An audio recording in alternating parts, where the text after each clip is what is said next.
Et moi, j'ai un peu une anecdote aussi, parce que qui est important aussi, c'est comment se protéger et encadrer en fait les travaux. Parce qu'en fait, quand on s'y connaît pas, on n'a pas de connaissances. Mm. Et comment encadrer un chantier quand on n'a pas les connaissances. Et moi, pour la petite histoire, Mhm. le premier chantier là, après que l'autre il est parti, je me suis retrouvée avec des artisans. Mais justement, en fait, c'est là que je me rends compte que c'était lunaire. Bah, je me suis retrouvée à être camionneuse, si ça se dit ça. J'ai commencé à conduire des Tu as fait ce qu'on camions. appelle de l'assistante maître Mais je, d'ouvrage mais je te ou dis, du pilotage de travaux. exactement, j'ai commencé à conduire des camions belles. Moi, j'avais jamais conduit un camion. Oui, en fait, il faut ramener du sable. Mais j'ai commencé. Non, mais Ah j'ai fait. bon? Ouais, mais parce que du coup, tu vois, j'étais tellement dans une ouverture, j'étais tellement désespérée. J'avais plus les sous, c'était compliqué. J'ai commencé à faire des trucs, mais en fait, j'ai accepté l'inacceptable. Ben, bien sûr. Et pour moi, c'était un peu comme en fait surveiller mon chantier, mais c'était pas ça. Tu, tu devenais en fait l'entrepreneur alors que tu payes l'entreprise pour ça. Mais tu sais que j'ai acheté même les outils. À Ah un oui, bah. moment donné, c'est-à-dire que, enfin, c'est-à-dire que quand t'as pas les connaissances, et j'étais aussi dans une période où j'étais très vulnérable, Oui, parce que je venais de me faire avoir 30%, et c'est vrai que même s'il faisait mal, il faisait. oui, Et ouais, du mais il coup, fallait finir. ouais, bah fallait finir, parce que derrière, après, voilà. Ouais. Et C'est, donc, comment encadrer quand on s'y connaît pas? C'est vraiment ça la question, en fait, in fine. bah, on revient sur ce que je expliqué depuis le début, c'est que malheureusement, il faut choisir l'entreprise qui a les compétences ou dans lesquelles on va pouvoir se reposer. Euh, Chez Nugérie, on propose cette partie-là d'assistance. On propose cette partie-là de pilote de travaux parce que c'est dans notre ADN de l'entreprise de se dire que nos clients ne sont pas forcément sachants. Et il faut savoir que la loi est dans ce sens-là, hein. L'entreprise est sachant. Donc on doit épauler, on doit assister nos clients en leur disant que ce qu'ils veulent faire, il y a un process, il y a des choses à faire. On ne démolit pas un mur comme ça. On ne décide pas de mettre des revêtements qui ne vont pas avec d'autres matériaux parce que c'est les conséquences. Et ça, si on veut trouver ça, bah, en fait, il faut malheureusement prendre du temps, trouver l'artisan ou l'entreprise qui a les compétences. Parce que à la fin, on va se retrouver comme Noémie à faire la gestion de chantier soi-même, de prendre la pelle et du sable. Mais et je rebondis même sur ça pour dire que je soulève un point où on voit souvent le avant-après sur nos réseaux, on voit tout le temps, ouah, c'est joli et tout, tout, mais on se rend pas compte du boulot derrière en amont, de la préparation en Mhm. amont, de l'analyse de tout ce qu'il va falloir en termes de quantité, matériaux, matériel, de ce truc-là, de ramener les artisans les bons au bon moment, à tel moment dans le planning. C'est un peu notre métier et c'est pour ça qu'on quand on a le bon artisan, j'ai envie de dire, c'est comme le garagiste. Quand on a le bon garagiste, même s'il est un peu cher, on n'a plus envie de partir. Oui, Parce c'est vrai. que parce qu'on est rassuré, parce que on sait que on met quand même notre voiture entre ses mains. C'est pareil pour l'artisan dans le domaine de la rénovation. C'est la personne qui va pouvoir ficeler votre projet et vous l'amener. J'ai des clients, c'est le projet d'une vie. Oui. Donc on est dans l'affect, on est dans le relation, dans la relation. On est dans ma femme elle veut tel carrelage, moi je veux tel carrelage, vous êtes entre les deux. Et tout ça en fait, il faut jouer avec, il faut se préparer avec, il faut y aller avec. Et donc si dès le départ on minimise ou on bâcle un petit peu le choix de l'entrepreneur, eh ben faut se rendre à l'évidence que le chantier va être très compliqué ou va être très long. Et là forcément bah, les répercussions sont catastrophiques. Mais si par contre on se dit autant le temps que j'ai pris pour trouver le bon bien, je mets autant de temps aussi à trouver mon artisan. Peut-être pas autant parce que Mhm. on est toujours contraint par pas mal de choses, mais que je prends le temps de rechercher l'artisan que je veux ou l'entreprise que je veux, eh ben on sera un peu moins déçu, j'ai envie de dire, voire pas du tout déçu, Mhm. parce qu'on sera content. Et on arrivera toujours à trouver une solution. Il faut savoir que en termes de travaux, en termes de finition, si c'est une entreprise qui est conscient de ce que veut le client, on trouvera toujours une solution. C'est obligatoire parce qu'on veut la satisfaction derrière. Moi, du moins en interne, on mise sur ça. Moi, mon chiffre d'affaires est basé sur beaucoup de recommandations des clients satisfaits. J'ai peut-être pas forcément tout le temps gagné de l'argent, et je le dis à mes équipes, on n'a peut-être pas gagné beaucoup, mais on a gagné un client de plus, ou un client de demain. Et donc ça en joue beaucoup. La pérennité de mon entreprise, elle est liée par rapport à ça. Le sérieux de mon entreprise est lié par rapport aux recommandations de Noémie qui est venue chez moi, qui a vu les travaux, qui est satisfaite parce qu'on lui a fait son truc. On a mis peut-être des fois un peu plus de temps, mais on a su le justifier aussi. On a dit attention, à cause de ça, on va peut-être décaler de 2 3 semaines de plus. Mais on a anticipé. Voilà. Et c'est surtout si bien communiquer avec le client. Et Parce c'est que, le cœur de mon métier. parce que souvent, comme on peut le dire, le retard de chantier, ça peut arriver. D'où Ouais, pourquoi aussi dans mon académie, je dis qu'il faut faire attention à ça et toujours se mettre un délai ouais. supplémentaire. C'est pas parce qu'on a dit que c'est 3 mois, c'est 3 mois, parce qu'on est aussi humain et il y a Paramètres, des retards et des paramètres comme par exemple le temps. Les totalement. intempéries qui font que des fois il y a des délais de séchage, il y a des délais où on peut pas faire. Totalement. Souvent, c'est préconisé de faire un ravalement de façade plutôt en été qu'en hiver. Mais du coup, il y a des choses, voilà, bah, malheureusement, s'il faut le faire en hiver, il faut le faire en hiver. Mais si Ça prend la plus de temps. semaine, euh, Ou ça peut coûter plus cher. voilà, ça coûte plus cher, mais si la semaine où on doit faire les travaux, on peut vraiment rien faire parce que le temps ne le permet pas, ça prolonge les délais. Mais il faut communiquer au client. Souvent, le problème, c'est quand là où il n'y a pas de communication, les entreprises, parce que il y a des entreprises, enfin, qui sont bien des fois, mais qui communiquent pas parce que aussi ils sont sur le terrain, c'est compliqué. Mais in fine, bah, c'est ça aussi qui fait qu'il y a des couacs aussi, quoi. Qui pêche totalement et on s'en rend compte beaucoup plus aujourd'hui avec l'ère du numérique, les groupes WhatsApp. Ça, malheureusement, enfin j'ai envie de dire heureusement, ça me permet aussi de communiquer, de garder le contact avec le client, ça rassure le client aussi. Mhm. Nous, on a une politique aussi en interne d'envoyer de temps en temps des photos si le client ne peut pas passer. On a eu un client qui était à l'étranger, voilà, il nous a fait confiance à 100%, rien que sur des photos ou sur les quelques réunions physiques. Il faut savoir que quand il n'y a pas un architecte dans la boucle des travaux, l'entreprise, je conseille de faire des réunions où nous, on impose des réunions à nos clients, même s'ils travaillent, même s'ils ont un truc, quitte à le faire en fin de journée, mais il y a des réalités qu'on peut valider que sur place. Mhm. À un moment ou à un autre, c'est aussi une exigence qu'on doit avoir pour faire gagner du temps. Mon secret à moi pour gagner de l'argent dans mon entreprise, c'est de gagner du temps. Si le chantier, je peux le faire un peu plus, je peux prendre moins de temps que ce qui était prévu initialement, j'y gagnerai. Parce qu'un chantier qui se pérennise, c'est pas gagnant pour moi. Je pense que pour le client aussi, mais pour l'entreprise aussi, c'est pas gagnant. Parce qu'en fin de compte, il faut imaginer le nombre de charges, les salariés en plus, enfin, tout ça mis bout à bout, quand on avait quantifié sur 3 mois et qu'on en fait 5 ou 6, si c'était pas prévu, ben, c'est pas de l'argent qu'on gagne. Donc, il y a énormément de communication. C'est le cœur de mon métier, c'est beaucoup d'échanges avec mes clients, c'est beaucoup d'appels, à des fois même à des heures un peu tard, mais c'est beaucoup de mails, c'est beaucoup d'échanges WhatsApp, des photos, les réunions des samedis des fois, parce que les clients, bah, malheureusement, ils peuvent pas forcément en semaine, ils travaillent comme moi, donc je sacrifie certains samedis aussi pour que je puisse recevoir mes clients et leur présenter le produit de leur maison, ou des fois les revêtements de sol. Donc si l'artisan ne communique pas avec son client, il y a beaucoup de questions. Mhm. Parce qu'en vrai, on est dans un métier où, pour faire la moindre chose, il faut que j'ai l'accord. Mhm. Je pose un robinet un mitigeur pardon, de lavabo. Au final, la cliente, ça lui plaît pas parce que sur Castorama ou je ne sais où, elle l'a vu malheureusement que c'était joli, mais lors de la pose, c'est pas le même rendu. Et ben, si je communique pas ou si la cliente ne passe pas pour voir son chantier, ça ne marche pas. Et en fait, c'est le secret de la réussite et pour le client et pour l'entreprise, c'est de communiquer beaucoup d'échanges, beaucoup de communication. C'est pour ça que quand je dis à mes clients, quand on démarre, je dis on démarre pour une bonne aventure ensemble, ça va être dur, il y aura des hauts et des bas, surtout quand les chantiers sont très longs. Mais je leur dis à la fin, le but c'est qu'à la fin de tout ça, quand vous arrivez chez vous, que vous posez vos derniers canapés et que vous asseyez, vous êtes quand même satisfait de vous rendre compte que le chantier il est fini. On est passé par des phases de démolition, d'embellissement lorsqu'on pose les peintures, les premières peintures, les choix des couleurs, Mhm. choix du carrelage. Ben, c'est toute la partie aussi où les clients, on les met aussi dans le boulot. Moi, j'aime bien aussi les intégrer dedans parce que, ben, en fait, c'est eux qui me donnent le tempo aussi, hein, quelque part, des fois.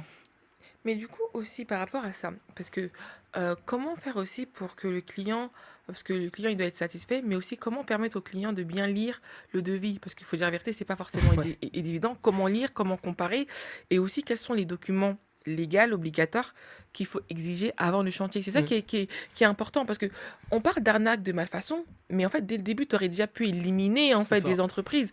Donc du coup, comment bien lire le devis, ça permet aussi de se dire, mais en fait lui il est incompétent, Mm. lui c'est un novice ou c'est un débutant. Quels sont les documents légaux obligatoires pour pouvoir, entre guillemets, Bien sûr. s'assurer. Voilà. C'est un petit peu, c'est un peu ce que je disais au début, c'est de se dire que le, euh, les documents, que ce soit le premier document qu'on demande, c'est le devis, parce que le devis va révéler un peu l'entité, un peu l'âme, un petit peu, si je puis dire, de l'entreprise. Un devis qui va être très bien détaillé avec des postes, des lignes, qui explique un peu, c'est ce que je disais tout à l'heure, on perd beaucoup de temps dans le devis, mais c'est pour que derrière, la personne qui lit le devis se rend compte que, bah, lui, il pose le carrelage à tel prix. Contrairement à l'autre qui me le pose peut-être 20 euros moins cher, 30 euros moins cher, mais ça peut poser aussi interrogation. On dit, mais pourquoi il y a autant d'écart pour poser le même carrelage? Ça peut poser des questions. Ou pareil, pour la même peinture, lui, il est 2 fois ou 3 fois plus cher que moi. Et en fait, ça, c'est un peu le métier aussi des fois des entreprises spécialisées comme un architecte ou comme des entreprises d'assistants de maîtrise d'ouvrage qui, eux, font ça, font cette partie ce qu'on appelle consulting. Oui. Mais quand on n'est pas en mesure de payer ces services-là, on peut aussi le faire soi-même. C'est Mhm. du bon sens en vrai. C'est de Mhm. demander plusieurs devis avec les mêmes caractéristiques pour tout le monde. C'est-à-dire on diffuse les mêmes informations à tout le monde et on voit ce qu'il en revient. Et en fonction de ça, on coche, on vérifie, on analyse que bah, lui, pour la même ligne de peinture, bah, lui, il est 3 fois plus cher. On essaie d'avoir des explications, par exemple. Pour la même porte de la même chambre, au même endroit, lui, il vend cette porte-là à tant et moi, lui, il me la vend. Mais pourquoi? Mais effectivement, juste pour faire une aparté, parce qu'après on a besoin de savoir aussi quels sont les documents légaux qui sont Ouais, importants. C'est que des fois, bah, moi, ce qui m'avait... Bah, c'est les débuts, hein. ouais. La porte, je sais qu'elle coûtait 29,90 € à Brico Dépôt, la porte basique. On me l'a facturé des fois, bah, je sais pas, 450. Ouais. Et oui, il y a la main-d'œuvre, etc. Ça, je le comprends. Mais je savais que la Quel porte a été... écart? Il y a un écart énorme. Ouais. Et justement, bah, lorsque vous faites appel à plusieurs entreprises, bah, on se rend compte on commence à se poser des questions. Et en fait, ces questions, une fois qu'on se les pose, eh ben, rien n'empêche de rentrer en entretien avec l'entreprise. L'inviter à venir discuter du devis qu'il nous a proposé. J'ai la plupart de mes chantiers ces derniers temps, c'est beaucoup ça, c'est que je fais une offre, je suis peut-être sélectionné parmi les 2 dernières offres qui restent, et après je rentre en entretien, comme si je faisais un entretien d'embauche, je justifie mes prix. Je dis voilà, moi j'avais prévu telle porte, donc c'est pour ça, et telle porte par rapport à l'acoustique, par rapport à tel truc, telle caractéristique, et puis ça correspondait à ce que vous aviez un peu comme besoin. Donc je sais le justifier. Et ça en dit beaucoup sur l'entreprise. Ok, il a 40 ans d'expérience, il parle peut-être pas forcément bien français, il connaît tout et tout, mais des fois, est-ce que ça, c'est forcément gage de sécurité? On ne sait pas. Je sais pas forcément, c'est peut-être oui, peut-être que ça peut marcher pour toi Noémie, mais peut-être pour l'autre personne qui a fait un investissement avec cette entreprise-là va se rendre compte que, bah, en fait, on s'entend pas. On se comprend pas du tout et ça marche pas et des fois je préfère. Donc ok, je vais prendre l'entreprise qui est un peu plus chère, mais au moins on se comprend. Elle sait ce que je veux, elle a bien notifié dans son devis ce que je souhaitais, elle a pris en compte tous les paramètres, ou du moins ce qu'on a pu voir, et après elle a fourni tous les documents administratifs pour faire la petite passerelle, elle a fourni son cabis, elle a fourni son assurance, sa décennale, qui comporte bien tous les lots que je prends. Elle a fourni ses déclarations de non-travail dissimulé. Mhm. Oui, c'est C'est important aussi, hein. important aussi, Oui. parce que c'est une entreprise qui est sérieuse, qui ne pratique pas du travail au noir, Mhm. ce qu'on appelle vulgairement, qui donne aussi des attestations fiscaux s'il y a besoin, et même l'attestation URSSAF, qui justifie que ses salariés sont bien embauchés. Parce que en termes de contrôle, Bah oui, il y a l'entreprise un... doit justifier de tout ça. Exactement. Et je sais pas si tu as une anecdote sur ça, mais il peut avoir un contrôle sur le chantier de... Et le truc, c'est pas que les gros chantiers. Il y en Mais a qui bien disent, sûr, ouais, les petits chantiers. Non, mais déjà, sur les petits chantiers, contrôle, mais et bien tu te sûr. Il retrouves... suffit, je touche du bois et je n'en ai pas eu encore, mais il suffit d'une mésentente avec certains voisins pour ce qu'on appelle la délation. Ouais. Et puis voilà, on se retrouve avec un contrôle ce jour-là, et puis voilà, je rentrerai pas dans les détails parce que je m'y connais pas forcément, mais j'essaie juste tout simplement de ne pas avoir ce problème-là et de me conformer à la loi, c'est-à-dire de fournir tous les éléments pour que, un, mon client soit rassuré, deux, je puisse dormir sereinement, et puis que voilà, j'ai de la transparence. Je sais aussi dire à mes clients que attention, il y a des sujets sur lesquels il faut prendre en compte dans mon devis que l'artisan à côté n'a pas pris, par exemple. Et ça, c'est des éléments clés qui font que ça, le but du jeu aussi, quand on est appelé pour un projet, c'est aussi de vouloir gagner le projet. Mhm. Donc, si je peux mettre des coups de pied ou des moyens de ralentir l'autre entreprise pour qu'on me choisisse moi, Mhm. bah, je le mettrai. Je mettrai toutes les cartes en jeu pour. Je me donnerai mes réseaux, je diffuserai mon site internet, je diffuserai mes documents administratifs. Voilà. On a mis en place chez Nugéry une méthodologie pour répondre à des appels d'offres qui est que lorsque je reçois un nouveau projet, j'ai consulté mon devis, je l'envoie, mais j'envoie aussi les documents aussi en annexe pour que mon client il sache que voilà, il a reçu tous les documents et que s'il veut me choisir, ben après on se pose et je lui fais un planning détaillé, je refais un devis s'il a besoin pour les indices et on démarre. Mais il faut être le plus transparent possible pour être crédible aussi à un moment ou à un autre. Voilà. Et donc, du coup, bah, Franchement, merci pour toutes ces Avec informations. plaisir. Et donc, pour les deux dernières questions que j'ai par rapport à tout ce qui est protection, encadrement Mm, du chantier. Donc, en fait, quels sont les recours qu'on peut faire quand on a une malfaçon ou un abandon de chantier? Ça aussi, ça existe beaucoup. bien sûr. Des gens qui commencent et qui partent, bah, justement, c'est mon expérience.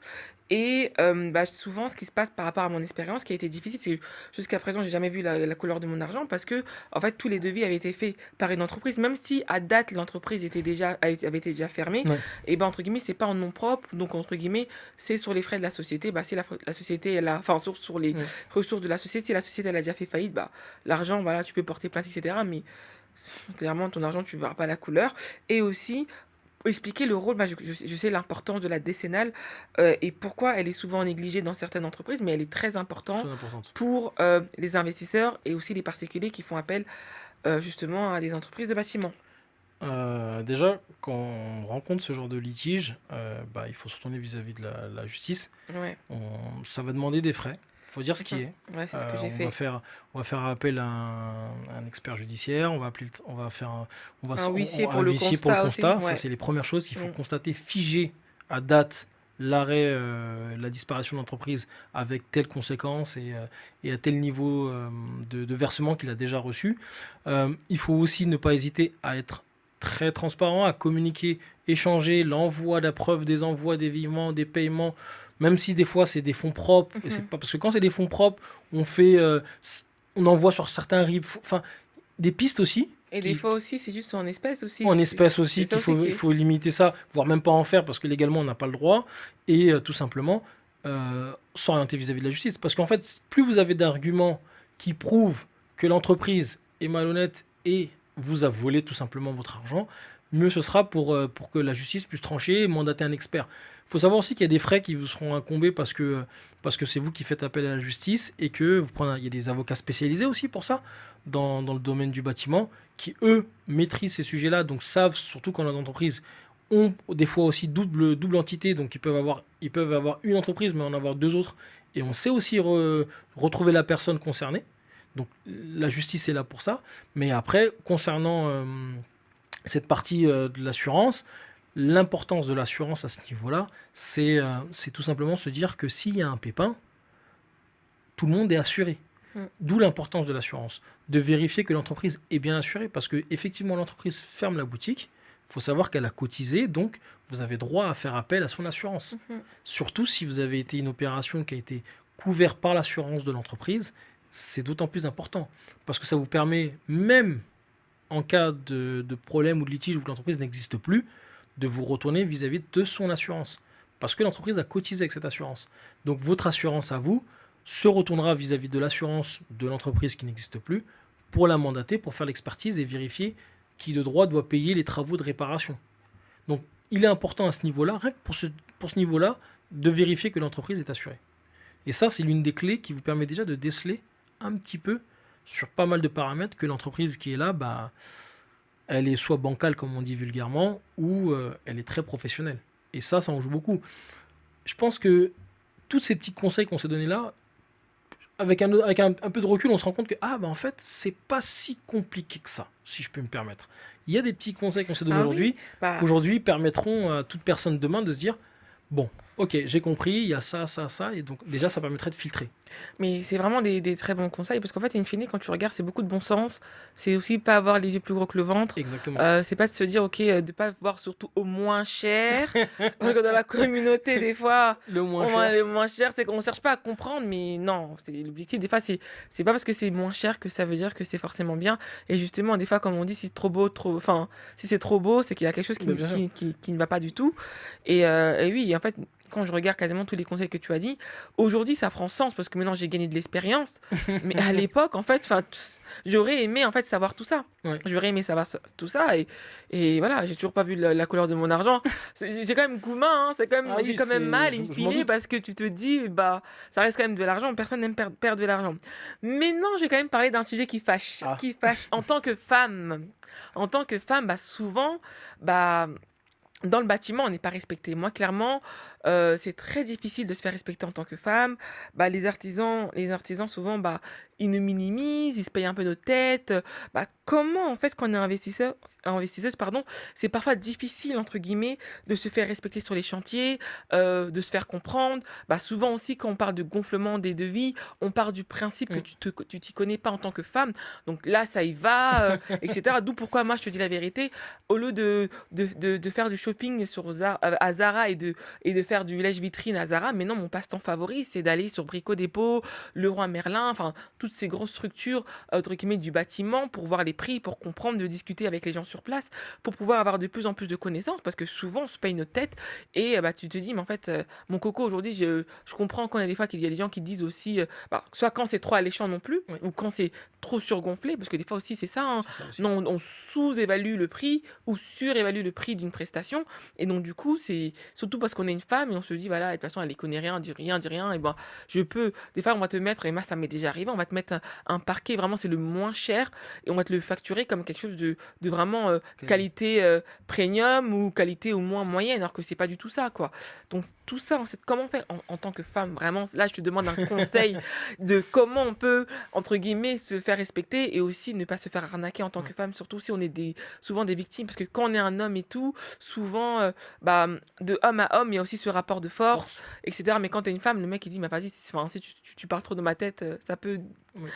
rapidement devenir un peu laborieux pour nous.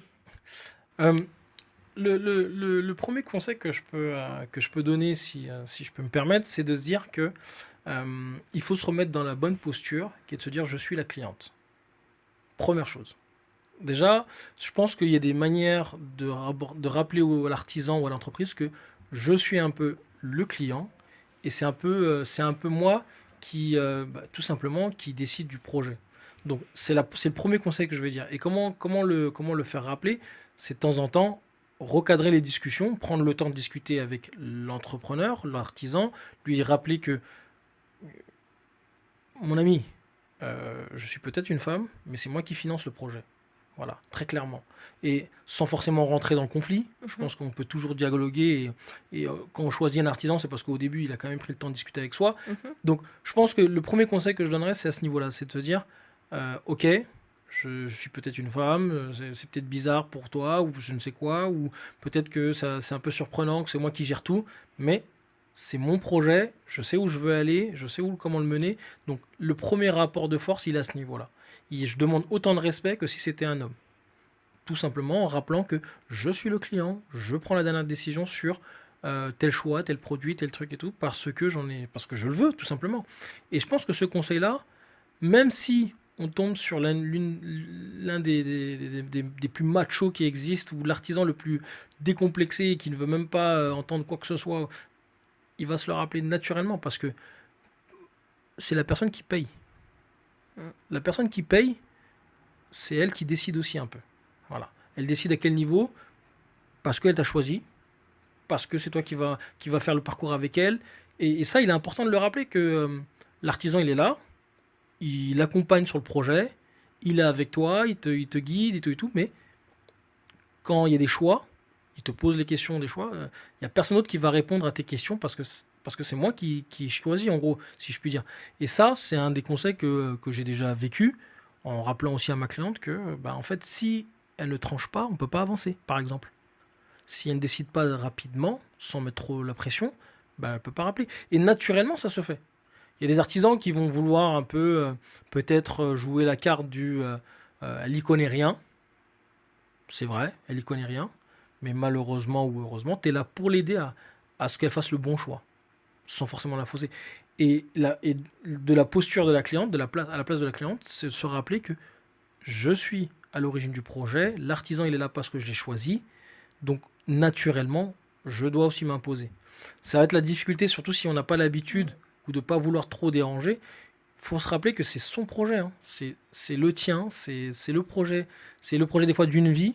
Donc on ne peut pas se faire, entre guillemets, marcher dessus parce que je suis une femme. C'est pas bon. Je pense que on doit se rappeler à certains moments. Ouais, bah, on parle d'argent là. Bien sûr, on parle d'argent, on parle d'économie, on parle d'investissement de toute une vie ou d'économie de toute une jeunesse ou toute une vie, que la personne, c'est pas parce que toi tu connais plus que moi ou parce que c'est ton domaine que tu te dois de me minimiser comme ça. Pas du tout. Mais il y a aussi cet effet où, et moi aussi, c'est souvent quand on est, enfin, nous les femmes, on a aussi le cœur tendre. Je dis pas toutes les femmes, hein, parce qu'il y a aussi des carabas la sorcière, mais en général, on en a le cœur tendre. Et souvent aussi, certains artisans, surtout par rapport aux acomptes, ils ont tendance à jouer sur la corde sensible, etc., à demander rapidement des acomptes sans respecter. Bon, in fine, moi, je connais la réponse. On se tient en contrat, mais à demander des avances en disant oui, bah, j'ai un problème avec ma famille, ma grand-mère, elle a un problème au pays, enfin, whatever, enfin, il y a toujours une excuse, et parce qu'ils savent qu'ils sont face à une femme et qui a peut-être cette sensibilité, et ils se disent de toute façon, en fait, je peux lui dire quelque chose qui va un peu l'attendrir pour, Mm. entre guillemets, récupérer du cash, etc. Oui, j'ai une urgence, il y a un problème de trésorerie, mais vous inquiétez pas, votre chantier va se terminer. Et souvent là aussi, c'est là aussi que commencent aussi des fois Corde certaines sensible. manipulations. Et bah, souvent, bah, ça finit souvent mal parce qu'in fine, bah, quand la personne elle est rapide pour prendre des acomptes alors qu'elle n'a pas respecté son cahier des charges, bah, in fine, on se retrouve rapidement sur des choses comme ça. Donc, moi, je pense aussi qu'il faut que, en tant que femme, Oui, bah, se répéter et se dire que, bah, in fine, c'est toi qui payes, t'es la cliente. Enfin, oui, je suis une femme, mais je dois pas me minimiser comme tu l'as dit, mais aussi s'endurcir aussi parce mm, que là, on n'est pas là, on joue pas à la marelle. bien Là, sûr. on est sur un chantier, on parle d'argent, on parle d'investissement. Et c'est vraiment un travail que j'ai dû faire, me dire on peut s'entendre rigoler autour d'un café, mais je veux pas te donner 30% supplémentaires parce que tu m'as fait un beau sourire et que tu m'as raconté des problèmes de ta grand-mère au pays. Mm. À un moment donné, il faut se dire ça. Mais pour certaines femmes, c'est encore très difficile. Et moi, je le vois parce que j'accompagne énormément de femmes. Et des fois, elles sont là, mais Noémie, je fais comment et tout. Enfin, il est vraiment gentil. Et c'est là que c'est vraiment difficile pour elles, des fois, de dire non. Et surtout, nous, on nous a pas appris souvent Ouais. à dire non. On nous a appris à dire, à être compréhensive, à souvent arrondir les bords, etc. Donc comment, entre guillemets, enfin, ça revient un peu à la même chose, mais comment, entre guillemets, travailler ça en termes de femmes et comment mettre vraiment des limites et même un tips que tu pourrais donner vraiment en mode, c'est factuel, dans cette situation, tu fais ça. Euh, c'est une très bonne question parce que on se rend compte que ce profil de femme, il y en a de plus en plus parce qu'elles sont lancées dans le projet d'investir, mais avec un peu de naïveté, on va dire, derrière, si je puis me permettre, mais pas méchamment. C'est pas, enfin, c'est une naïveté qui est de bon sens pour elle. Je vais tomber sur le bon artisan qui va me comprendre, donc il va être conciliant, et ça va jouer dans les deux côtés. Et puis lui, il va en profiter et il va tirer la corde, le côté, il va tirer la corde de son côté, et il va dire bon, bah, est-ce que tu peux me prévoir une rallonge? Mais en fait, tu l'as très bien dit. Il y a un moment ou un autre, on parle d'argent, et en fait, rien que pour ce leitmotiv-là, il faut se dire que je peux pas mettre tous mes œufs dans le même panier d'un coup comme ça. D'autant plus que concrètement, le chantier n'a pas avancé.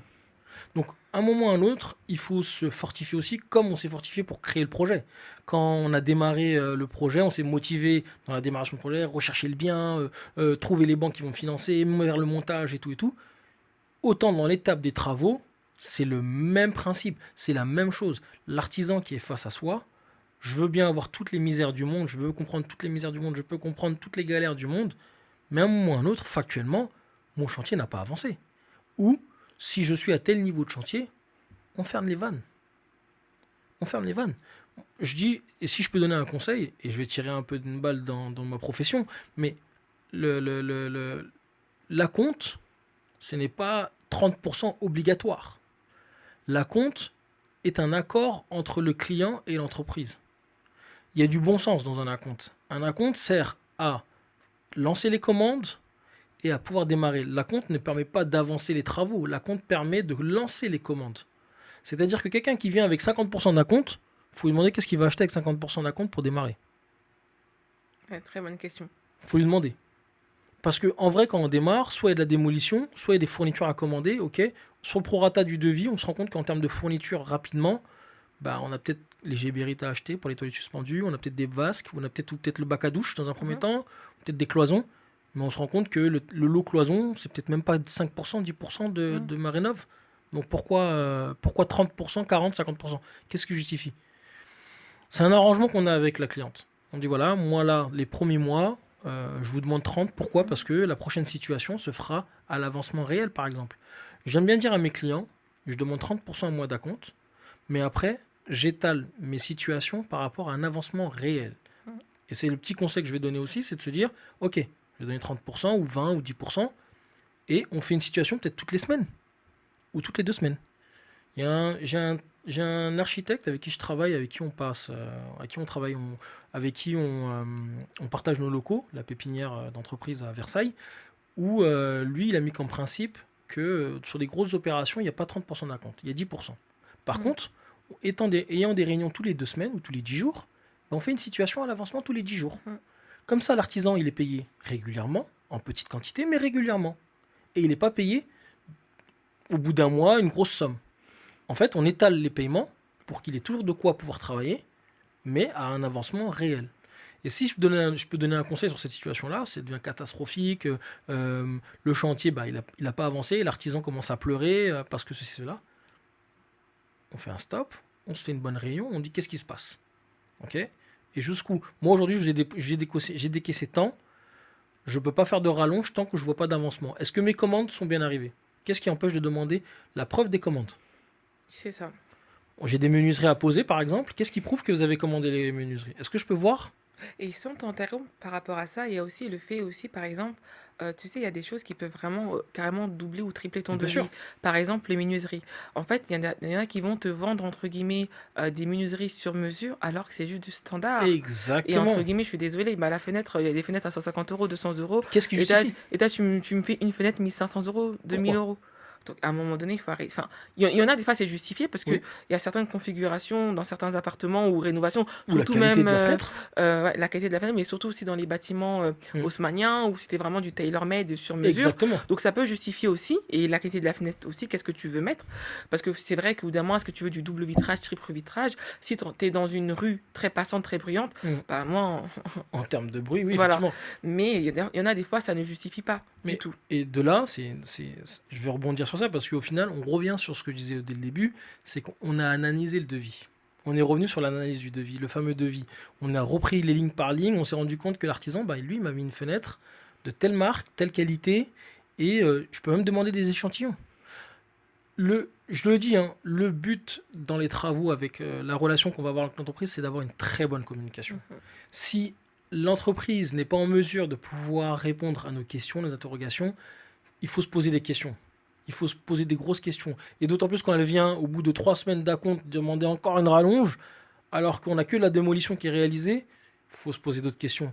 C'est pour ça que je dis qu'en vrai, le secret pour une femme qui se lance dans l'entreprise, pardon, qui se lance dans les travaux ou qui décide de se lancer dans un projet d'achat-revente et qui a une partie travaux, c'est de se dire je prends la casquette de l'entrepreneuse, j'ai des gens qui vont travailler pour mon projet, il faut que je quantifie tout ça, il faut que je borde mon projet et que je me laisse pas marcher dessus parce que c'est mon projet.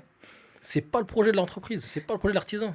Et j'ai une autre question par rapport, pour finir ce bloc par rapport à la femme, c'est que moi personnellement, quand j'ai fait ma première opération d'achat-revente, je me rendais pas compte que je rentrais dans du gros œuvre. Et ça va être la dernière partie de notre Ouais. podcast aujourd'hui, que je rentrais dans du gros œuvre. Et aujourd'hui, il faut dire la vérité, dans l'achat-revente, par rapport à mes élèves, bah, pour le moment, j'ai 95%, ce sont que des femmes.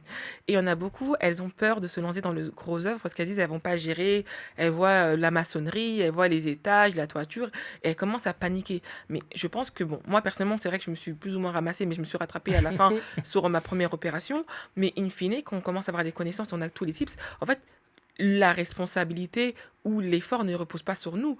En fait, elle repose sur l'artisan. C'est surtout Ouais. vous, si on a un bon artisan et qu'on a bien fait toute l'analyse en amont, ce que beaucoup ne font pas parce qu'en fait, ils sont rapides, tac, tac, tac, tac, on veut faire les choses vite, mais on les fait mal. Si on prend le temps pour se poser, que ce soit 1 semaine, 2 semaines, 3 semaines, un bon mois, on ait le temps d'échanger, bah, in fine, quand tout est bien détaillé et que tout est bien Ficelé. ficelé, bah, in fine, bah, c'est surtout plus tu surveilles. Et moi, clairement, sans prétention, bah, in fine, surtout quand tu travailles souvent avec les mêmes Les entreprises, bah, tu te déplaces limite plus. Ouais.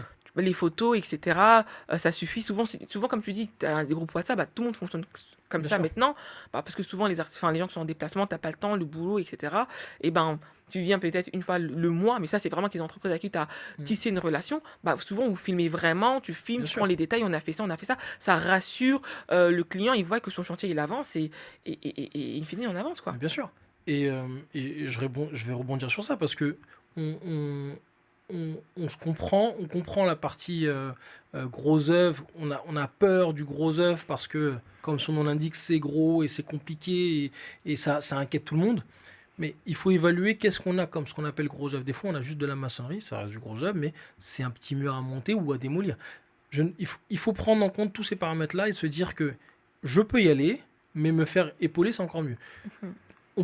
Il y a des architectes, hein. On peut se faire assister d'un très bon cabinet d'architecte ou d'un assistant maître d'ouvrage, ça existe, il y a des sociétés qui existent pour ça.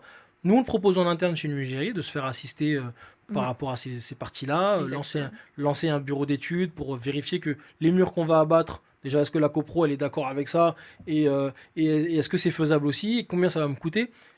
C'est ça, je dis, le vrai secret dans tout ça, c'est la préparation en vrai. Oui, c'est vrai. Si on est bien épaulé, que ce soit une femme ou un homme, en termes de préparation, on a bien ficelé les trucs, il y aura toujours des aléas. On va pas se mentir que même si on prépare le meilleur dossier au monde, il peut y avoir des couacs. Mais les couacs maîtrisés, ça reste des meilleurs couacs que les couacs qu'on découvre. C'est-à-dire que des couacs qu'on a anticipé un petit peu, on arrive à les recaler, on arrive à les budgétiser aussi des fois. Mhm. Et c'est encore mieux parce qu'au final, l'enveloppe budget, elle n'est pas totalement vidée. On arrive après à jongler sur la fin de travaux. Mais si on n'encadre pas bien son chantier, on a beau être une femme, on a beau être un homme, quand ça glisse et que ça dérive, c'est très dur de le rattraper. C'est très dur. Donc le secret pour moi, c'est pas parce que vous êtes une femme, c'est pas parce que on entend gros œuvre qu'il faut s'inquiéter. Il existe des outils pour ça, on Mhm. a des architectes qui sont là pour ça, on a des entreprises qui sont dédiées aussi à ça, à de l'assistante maîtrise d'ouvrage, qui vous épaulent, qui vous assistent sur ça. Oui, il y a même des entreprises qui le font en interne, c'est-à-dire qu'ils ont le rôle de l'entrepreneur, mais vous allez voir qu'ils ont un double rôle, ils vous accompagnent, ils vous aident, ils lancent des études en complément.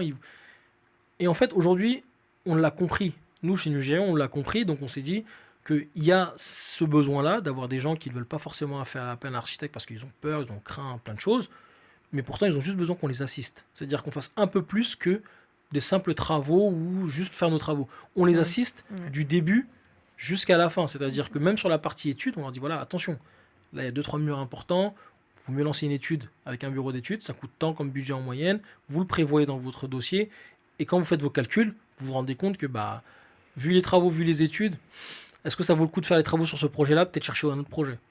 Mhm. Et c'est ce qui va permettre de retomber sur ses pattes. Et je suis d'accord avec toi, mais parce que moi j'aime beaucoup les grosses œuvres. C'est ce que je dis, j'aime bien les rénovations de granges ou la construction de maisons individuelles. Mm. Pourquoi? Parce que, in fine, c'est vraiment des opérations où tu peux gagner vraiment gros en tant que Ouais, marchand de biens. Certes, c'est vrai que pour ma part, il y en a qui vont me dire, ouais, mais c'est quand même des opérations des fois longues. bien sûr.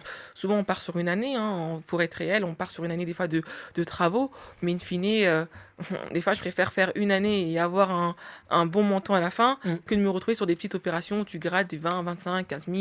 Donc après, chacun sa C'est un stratégie, choix, c'est un choix. mais ça, Ouais. c'est un choix. Donc on va arriver bientôt à la fin. Donc on va aller, parce que sur notre dernière partie, je sais aussi que tu fais des projets de promotion immobilière, de rénovation lourde.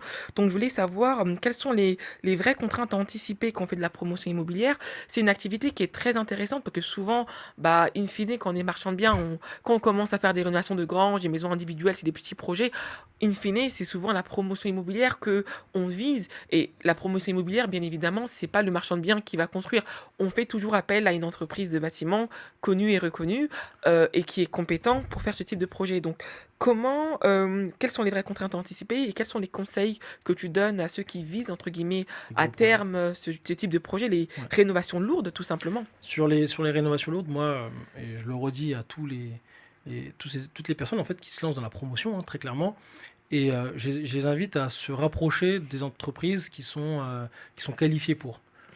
Se rapprocher d'un architecte pour faire Mm. le montage. Ah, c'est obligé, ça. Ça, c'est même obligatoire sur une certaine surface de construction, de se rapprocher d'un architecte qui va pouvoir épauler le projet, le ficeler pour les autorisations auprès de la mairie, auprès des communes, mais aussi sur la partie aussi vis cachée, qui est importante. Oui. Sur cette partie-là, de se rapprocher des Mhm. entreprises. Des fois, je le dis aussi quand je rencontre certains promoteurs, je dis des fois, payer une entreprise pour qu'elle vous assiste sur les premiers repérages, vous y gagnerez des fois plus en temps, en disant attention, mettez pas le pied là-dedans, parce que vu l'état du projet, en termes de budget, c'est conséquent. Et ça en joue beaucoup. Et je donne surtout ces conseils-là à beaucoup de jeunes promoteurs qui se disent, bon, bah, j'ai fait deux trois ventes d'appartements où j'ai réussi, je me lance dans quelque chose de beaucoup plus lourd, et je me dis, bon, je vais retaper une grange, je vais reconstruire quelque chose de A à Z, en plus, ça sera beaucoup plus intéressant. Et on se rend compte que bah, peut-être des fois que la grange structurellement bah, elle est rongée, ou qu'on se rend compte que bah, là aujourd'hui avec le permis qui est et ce que met comme le PLU autorise, bah, on se rend compte que bah, il faut telle place de parking ou telle surface. Exactement. En termes de surface habitable, bah, on est limité, en hauteur sous toiture on est limité. Et là donc tout le projet ficelé avec un certain nombre de pièces qu'on voulait faire en plus ou d'appartements ne tombe à l'eau. Parce que on n'a pas pris tous les paramètres en compte. Donc c'est pareil, c'est le même principe pour moi, c'est le principe de bon sens, c'est préparer le projet, se faire assister. Il y a des, je le répète, il y a des entreprises qui vous permettent de vous aiguiller dès le départ sur l'idée du projet, faire des visites ensemble, faire des premières estimations. Nous, on en fait beaucoup de premières estimations, c'est-à-dire que on se déplace, on évalue Mhm. à premier regard, on se rend compte aussi, attention, là, il y a des murs qui ont l'air un peu inquiétants, donc il y a peut-être de la malfaçon, ou des vis cachées aussi des fois sur les Mhm. projets qu'on achète. Et ça, c'est un peu notre rôle aussi d'essayer de déceler tout ça. Et tout ça mis bout à bout, on se rend compte que, bah, en fait, compte, le projet qu'on voulait faire sur ce bien n'en vaut peut-être pas le coup en termes de calcul. Quand on a tout mis sur notre tableau Excel, on a tout rempli, on a coché un petit peu, on a vérifié les coefs, et on s'est dit, bon, bah, en fin de compte, non, non, non, ça correspond pas et je rentre dans quelque chose de très compliqué. C'est ça, parce que ça fait énormément rêver, parce que derrière, la rémunération, Elle est elle, alléchante. elle est alléchante, mais derrière, et je me souviens des projets qu'on avait discutés en off, tu m'avais dit, mais là, Noémie, clairement, et en fait, c'est-à-dire que l'estimation c'était compliqué. Sous-évalué. Exactement, tu me Mm. l'avais dit. Et c'est vrai que souvent, on regarde des projets, on se dit oui, bah, c'est bien. Et c'est aussi flatteur aussi de dire qu'on aille sur Bien ce type sûr. de préparation. Mais in fine, je trouve qu'il faut vraiment être accompagné parce que des fois, les marges, elles sont très minimes pour les promoteurs. Des fois, il y en a certains, parce qu'ils se sont loupés, ils sont à 7%. Oui, En général, c'est pas aussi, c'est ouf que ça. c'est pas. Donc, faut faire très attention. Donc, enfin, tout dépend de comment tu fais le projet. Et in fine, on revient au même point. Si tu vois que c'est trop bourbier, il faut pas y aller. Laisse tomber. Il faut pas y aller, ça sert à rien. Et justement, quelle est la différence maintenant entre la rénovation simple et la rénovation lourde? Parce que souvent, moi, je conseille à mon académie, aux gens qui rejoignent mon Mm. académie, donc de leur dire, écoutez, pour une première opération d'achat-revente, pour vous faire la main, commencez à aller dans une opération plutôt simple, avec des rénovations simples. C'est-à-dire que, à mon sens, on va d'abord sur la rénovation d'un appartement, où voilà, à grand max, il y a peut-être la plomberie ou l'électricité à faire. Enfin, et encore là, on commence à revenir un peu sur de la rénovation un peu plus poussée, mais faut pas aller dans des trucs hyper compliqués pour qu'ils puissent déjà comprendre, etc. Et ensuite, à terme, d'aller sur Mm. des opérations beaucoup plus lourdes, parce que, in fine, il faut quand même comprendre aussi son environnement, et ça prend du temps aussi de tisser une relation avec une entreprise de bâtiment, mais c'est vrai que les gens de l'académie, justement, ils ont accès aussi au réseau, mais à un moment donné, il faut se poser aussi la question de qu'est-ce qui est faisable ou pas. Il y en a qui savent pas faire la différence et ils vont sur des rénovations qui sont beaucoup plus lourdes. Ouais. J'ai envie de donner comme conseil sur ça, et tu l'as très bien souligné, tu dis, il faut déjà un peu se familiariser. L'environnement du bâtiment ou des travaux, c'est pas ce qu'on voit forcément des fois à la télé, où il y a eu pendant un moment des belles émissions qui pilulaient avec des rénovations en 3 jours, où ce qu'on montrait pas, c'est que les gens travaillaient 24 sur 24. Et en fait, quand on n'a jamais eu de projet, ou on n'a jamais fait de projet de travaux, on se rend compte de l'envers du décor quand on décide de faire des premiers travaux. Ben, se lancer sur ce qu'on appelle les travaux lourds, c'est imaginer x3, x4 en termes de surface, en termes de budget, c'est gérer beaucoup plus d'argent, c'est des choses qui sont vraiment plus conséquentes. Et en fait, je pars du principe qu'il vaut mieux mettre le pied à l'étrier avec des projets qu'on peut facilement maîtriser en termes de coûts financiers, en termes de délai de travaux et en termes de travaux eux-mêmes. Et une fois qu'on sait se familiariser avec cet environnement, on connaît un peu plus, effectivement, on veut se challenger, on veut y aller, on se dit, bon, j'ai fait pas mal de réussites, là maintenant, je veux m'investir dans quelque chose de plus conséquent, ce qu'on appelle la rénovation lourde, qui comprend un peu plus de gros œuvres dedans, qui comporte un peu plus d'agencement aussi dedans structurel. Bah là, je me dis, je vais me donner les moyens d'eux, et je vais faire appel à des professionnels, m'entourer d'une équipe pour, qui va pouvoir maîtriser mon budget aussi. Parce qu'il faut savoir aussi, quand on lance dans les travaux lourds, c'est des budgets qui sont beaucoup plus conséquents. L'enveloppe budget travaux, eh ben, elle peut être multipliée par 2 ou par 3 en fonction de la surface de ce qu'on veut faire comme travaux. Donc il faut une équipe compétente qui puisse nous dessiner ce qu'on veut optimiser en termes de surface et tout ça, mais aussi une entreprise qui va pouvoir comprendre et aller jusqu'au bout du projet pour pouvoir ficeler tout ça. Et en fait, la différence, elle est à ce niveau-là. Elle est à ce niveau que les travaux classiques, on ne va pas toucher forcément à toute la structure, à toute l'enveloppe. Déjà, en général, c'est plus des appartements. Et ce qu'on appelle les travaux lourds ou ce qu'on appelle les rénovations lourdes concernent plus des anciennes bâtisses, des anciennes maisons, des immeubles, délabrés ou vétustes qui décident de se lancer dans de la division pour pouvoir faire plusieurs biens et revendre après au cas par cas. Et bien tout ça, si on ne maîtrise pas l'environnement principal, c'est-à-dire les travaux de base, et qu'on veut le découvrir que sur la rénovation lourde, j'ai envie de dire, il faut serrer la ceinture. Il faut vraiment mettre la casquette et serrer la ceinture parce qu'on va découvrir quelque chose qu'on n'a jamais vu. Et ça reste des fois des coups d'inquiétude, surtout quand on n'a jamais mis le pied dans les travaux, ou on n'a jamais fait d'investissement avant. Bah, quand on démarre sur des grosses opérations, c'est pas toujours évident et des fois on fait beaucoup d'erreurs. C'est pour ça que vaut mieux commencer avec quelque chose de petit qui permet aussi de minimiser les erreurs ou même un peu de perte que de vouloir se dire bah en fait en termes de rentage j'ai l'impression que ce gros paquebot là il serait un peu plus long mais il a l'air d'être plus fructueux au début et on se rend compte que bah, on n'avait pas pris telle chose en paramètre, pas chose celle-ci on n'avait pas mis, on avait négligé ce paramètre là, on n'avait pas vu ça, on a peu ça et on se rend compte que l'addition bah, c'est une catastrophe, c'est une énorme catastrophe et qu'on n'est pas prêt en fin de compte. Donc le vrai secret dans tout ça, commençons petit mais bien pour finir avec quelque chose après de beaucoup plus structuré et surtout quelque chose qu'on peut maîtriser un peu plus. Donc ça revient aussi à dire que plus ou moins les activités de promotion immobilière sont d'abord réservées quand même à un public assez aguerri. Un petit Parce peu, que du faut coup, dire la faut dire vérité. la vérité, justement, c'est une de mes questions, mais tu as vraiment directement répondu. Et se dire que oui, effectivement, parce que souvent il y en a qui disent, enfin des fois tu entends beaucoup de choses et que tu t'as envie de dire non mais mon coco commence petit, etc. Parce que même en termes de crédibilité, la banque n'a pas de financier si tu n'as pas d'opération, si tu n'as rien du tout. Donc il faut quand même commencer petit et justement commencer à aller viser loin. Et en fait, j'ai une autre question, encore, il m'en reste 2 ou 3 avant la fin. Quel est le Plaisir. plus gros piège? Parce que j'aime bien les anecdotes, les Bien trucs sûr. croustillants, ça met un peu du peps au podcast et comprendre aussi qu'on parle vrai parce que tu es sur le terrain. Donc, quel est le plus gros piège que tu as vu ou vécu toi-même sur un projet lourd, un truc que tu dis, mais what the hell, quoi? Pour mes clients, un projet qu'ils se sont rendus Oui. compte pour mes clients, euh, on- on- j'ai eu un projet il n'y a pas si longtemps que ça où ça a été une très grosse réflexion tous ensemble parce que les clients aujourd'hui, en termes de surface, c'est devenu très compliqué de pouvoir agrandir la maison. Mhm. Donc ça coûte cher. Donc aujourd'hui, beaucoup de mes Fais clients de la surrévélation. soit surélèvent ou soit Oui, creusent, ouais, c'est vrai. donc transforment leur cave ou leur pièce souterraine, sous-sol, pardon, en habitable. Et donc ça demande des travaux un peu conséquents. Des fois, on doit reprendre ce qu'on appelle les reprises en structure ou des infrastructures, reprises de fondation. Et donc, on a voulu ce projet-là. En plus, mes clients, ils avaient une appétence pour créer une cave à vin dans le sous-sol. Donc, ils se sont dit, on va réhabiliter le sous-sol de manière conséquente. On va refaire les travaux du sous-sol, agrandir enfin, prolonger en fin de compte la hauteur sous plafond. Donc, on va retirer de la terre, rebaisser les fondations et recréer un nouveau plancher. Et puis, en plus, pour compliquer la chose, réaliser une cave à vin. Donc, on s'est lancé dans les travaux, on a fait les sondages, j'ai fait appel à un bureau d'études, on a lancé l'étude, les clients ont lancé, donc ça avait l'air bien. Et au final, on s'est rendu compte qu'il manquait des fondations dans la maison. Que, à l'époque, on construisait avec beaucoup de pierres et qu'en fait, les sondages qui ont été faits à gauche à droite n'ont pas révélé que toute la maison était sondée pareil, était fondée pareil. Donc, panique à bord, on se rend compte qu'une grosse partie de la maison n'était pas forcément sous fondation. Donc la méthodologie de terrassement a été différente. Donc on a dû terrasser différemment.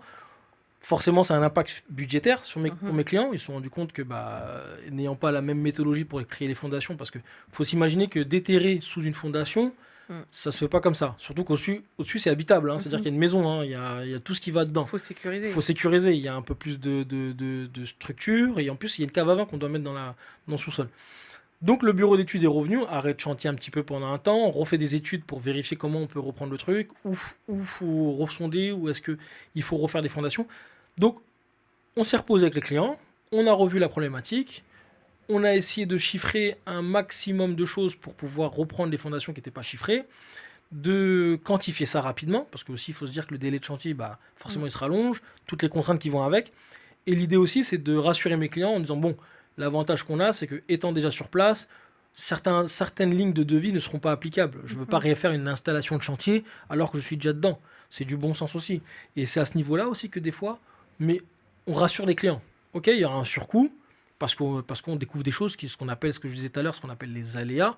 Et il faut s'imaginer quand on fait de la rénovation, ben, on peut en découvrir. Et là, c'était le cas. Donc, on a fait quoi? On a fait l'étude, les plans sont sortis rapidement, le bureau d'études a joué le jeu, et nous, on a refondé.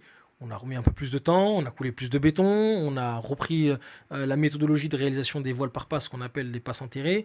Enfin, on a refait le concept total. Et in fine, au final, plus d'inquiétude pour eux parce que annoncer aux gens, bah, la réaction que tu as eue, annoncer aux gens qu'il n'y a pas de fondation sur Oui, la c'est ça, maison, je me suis dit, waouh! et la maison elle vit depuis longtemps, hein, elle est là depuis un certain temps, bah, ça marche aussi. Mais pour ce qu'on veut faire aujourd'hui, rajouter de la hauteur dans la maison, ça marche pas. Donc il faut reprendre les choses correctement, il faut reprendre les pierres qui servaient de fondation à l'époque, comme une fondation, recoffrer tout ça, reprévoir du béton, refaire les notes de calcul pour être sûr que il n'y Ça aurait bouge pas de pas. tassement de terrain, il n'y a pas de problématique. Et j'ai envie de dire que voilà, le truc a été réussi, les clients étaient contents. Aujourd'hui, ils ont une salle de piano en bas, ils ont une cave à vin et voilà, ils y passent du bon moment. En plus, quand il fait très chaud, ils ont une pièce au frais et ça leur fait une nouvelle buanderie. Donc, en vrai, il y a des sujets qui font peur parce qu'on n'a jamais vécu ça et que ça peut être inquiétant. Mais si vous êtes bien entouré, bien encadré, ça se gère. Et une fois de plus, tout est une histoire de communication. Je suis pas venu au téléphone pour les rassurer. Attention, hein, il n'y a pas de fondation. Non. Il y a une méthodologie pour annoncer la chose.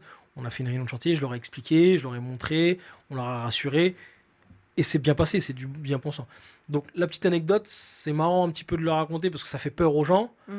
Mais au final, c'est pas si grave que ça. Ouais, c'est pas si dramatique. Voilà. Il y a une solution à tout. Et donc, du coup, on arrive à la fin. Donc, j'ai mes deux dernières questions.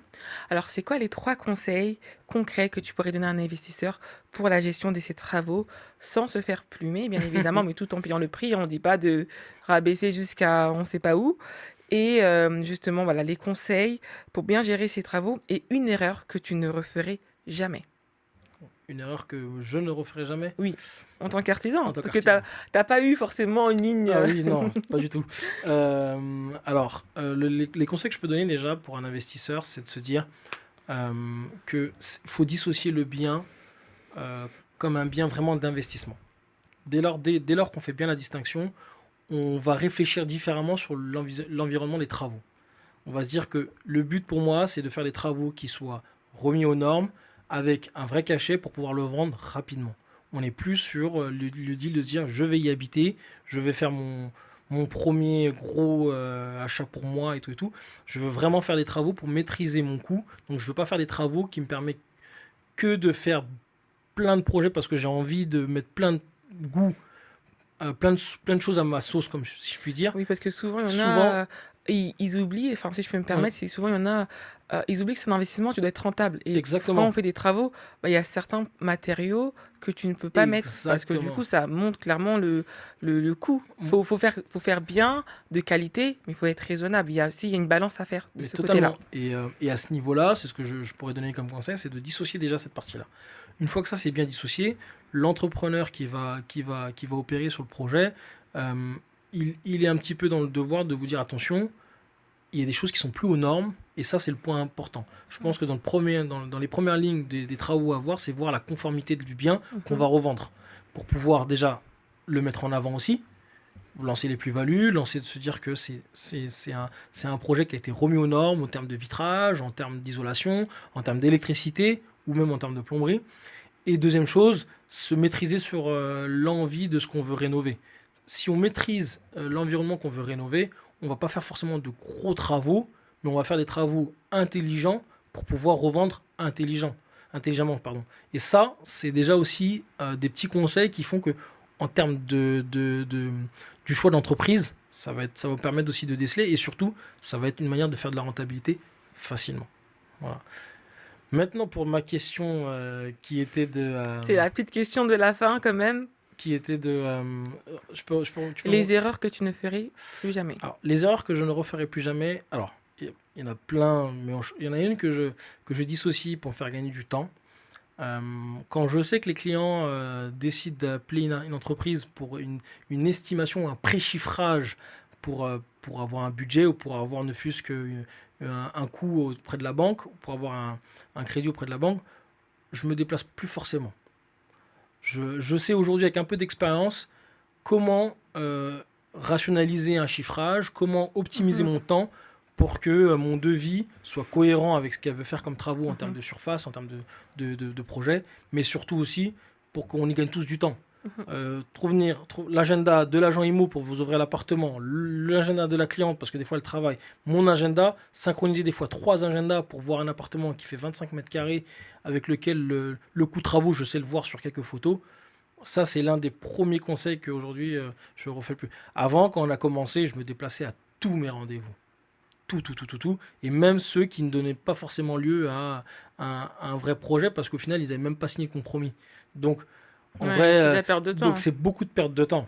Et ça permet aussi de filtrer pour moi et me faire gagner du temps sur des choses que je maîtrise tout de suite, qui sont en fait dans l'immédiat. Je préfère par exemple te dire clairement que tu as déjà sorti ton compromis, tu es déjà sur le point d'acquérir ton bien. Là maintenant, tu veux vraiment un vrai devis, je vais me déplacer pour toi. Je vais vraiment venir, prendre le temps de regarder le projet, ficeler mon devis, réajuster les devis que j'avais fait à l'époque pour une préévaluation. Et ça, je le notifie aussi dans mes devis. Quand il y a juste une estimation de devis, je notifie que j'ai besoin de revenir sur site pour vraiment prendre les mesures et vérifier que ce que j'avais estimé correspond à la réalité. Voilà. Donc c'est le conseil que je peux me donner parce que il fut une période où je courais, hein. Je courais Oui, beaucoup parce que du coup, tu cours, mais souvent, des fois, malheureusement, il y en a, ils n'ont pas leur financement. et ça marche pas. Et c'est vrai que ça marche pas. Et tu te dis, bon, il faut aussi qu'on soit, il y a une certaine flexibilité. Et aujourd'hui, qu'est-ce qui est bien avec l'avantage des smartphones? On peut dire juste filmer, prendre des détails. Si tu sais, il y en a qui arrivent bien à faire des reels quand ils sont en vacances, à bien Mais bien montrer les sûr, détails. Donc, si c'est pour un projet qui te ramène de l'argent, tu vas prendre le temps mais bien de sûr, me faire une belle vidéo et de capter. Parce qu'aujourd'hui, on a ici une guerre de temps. En fait, on a totalement. besoin de savoir si la banque elle finance ou pas. Déjà, si les travaux ne sont pas trop, parce qu'il y a des projets, surtout donc, quand tu es marchand bien, la banque elle va dire non, mais en fait là c'est trop. Ouais. Là, nous, on va pas te suivre. Mm. Donc, ça te permet de dire, ok, bon, ça évite aussi des fois d'aller. Et ça m'évite aussi, je vais rebondir sur ça, ça m'évite aussi de me permettre de filtrer aussi mes devis parce que autant je disais tout à l'heure qu'avoir un devis qui est très clair, très lisible prend beaucoup de temps. Si c'est pour que ça soit juste mis en concurrence sur un projet qui est même pas encore réellement ficelé, Ouais. j'ai perdu beaucoup de temps et d'énergie alors que j'aurais pu faire un vrai devis pour une cliente qui en a vraiment besoin là tout de suite parce qu'on va démarrer les travaux dans quelques semaines ou dans quelques mois. Je minimise pas le projet de la personne, mais je dis juste que j'optimise les urgences. Je regarde un Exactement. peu vis-à-vis de mon agenda et vis-à-vis de l'entreprise aussi parce que j'ai une entreprise à faire tourner. Donc si je perds énormément de temps à ce niveau-là, Donc, merci Jean-Rémy, en tout cas, pour cette interview qui a vraiment été très, très enrichissante pour moi. J'espère que les abonnés vont apprécier. J'aimerais aussi, pour la fin, que tu puisses te présenter ton entreprise, qu'est-ce que tu fais, etc. Bien évidemment, toutes les informations, sa page Instagram, ses contacts sera en bas en lien sur la description, mais j'aimerais quand même que tu nous fasses une overview parce que tu as dit beaucoup de choses, l'accompagnement, etc. Tu fais de la promotion, de la construction, du BTP. Donc franchement, juste un peu avoir un résumé de tout ce que tu fais et avant de mettre un terme à ce podcast. bah déjà je te remercie parce que c'est avec plaisir que j'ai été accueilli et franchement ça me fait plaisir de venir participer et si je peux apporter une petite pierre à chaque édifice de chaque projet, c'est avec plaisir. Si je dois me présenter, je suis un peu une personne avec plusieurs casquettes. Je suis quelqu'un qui est amoureux de l'entrepreneuriat, donc j'ai lancé pas mal de petits business. J'ai mon entreprise de bâtiment effectivement depuis bientôt 10 ans maintenant, qui s'appelle Nugéry Bâtiment, Nugéry Construction, qui est basée ici en France. J'en ai développé une depuis très peu qui est basée en RDC, qui fait aussi pareil de la promotion et des travaux en République démocratique du Congo. Et depuis peu, j'ai monté un club d'affaires avec des investisseurs sur la partie promotion immobilière et dans lequel on se lance dans les investissements. En parallèle de ça aussi en France, on fait du conseil. On donne pas mal de conseils à nos amis qui veulent acheter ou des clients qui veulent acheter en VFA. Parce qu'on n'en parle pas, mais il y a aussi des sujets importants en VFA, l'achat, Exactement. l'achat sur plan. Et je fais aussi de l'accompagnement pour des gens qui décident de se lancer dans l'investissement immobilier, qui ont besoin d'un accompagnement sur la partie travaux, ce qu'on appelle déceler les vices cachés quand on veut se lancer dans un projet. Donc j'ai un peu multicasquette depuis un certain temps parce que je pense qu'il est important de se développer aussi dans différents secteurs, et surtout quand on est à l'aise. Voilà, ça regroupe un peu tout ça. C'est ce que j'aime faire, c'est entreprendre, me lancer, donner du conseil, apporter la pierre à l'édifice dans chaque projet de tout à chacun. et je reste sur des secteurs que je peux maîtriser ou que je maîtrise aujourd'hui avec mon expérience. Donc, en toute humilité, voilà ce que je peux faire, je sais faire.